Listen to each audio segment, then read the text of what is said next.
Doctor Mohammad ইউনূসকে অন্তর্বর্তীকালীন সরকারের প্রধান উপদেষ্টা বা প্রধান করা হয়েছে।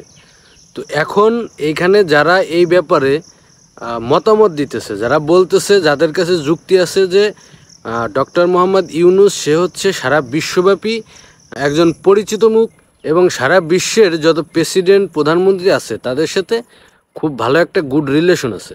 তো বাংলাদেশের এই যে আর্থিক যে সমস্যা, আর্থিক যে সংকট আছে, এই সংকট মোকাবেলার জন্য ডক্টর মোহাম্মদ ইউনূসকেই দরকার ছিল। ডক্টর মোহাম্মদ ইউনূস এই আর্থিক সমস্যাগুলো খুব দ্রুতই সমাধান করতে পারবে, এরকম একটা যুক্তি সবাই দিচ্ছে।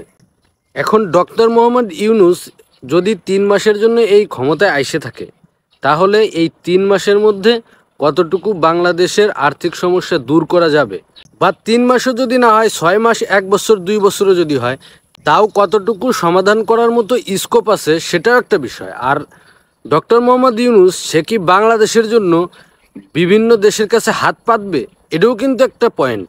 এইগুলো ভেবেচিন্তে তারপরে হচ্ছে অন্তর্বর্তীকালীন সরকার ডক্টর মোহাম্মদ ইউনূস হওয়ার কারণে আমাদের এই যুক্তিগুলো দাঁড় করাইতে হবে যে ডক্টর মোহাম্মদ ইউনূস বাংলাদেশের এই আর্থিক সংকটে কতটুকু অ্যাক্টিভ ভূমিকা পালন করবে।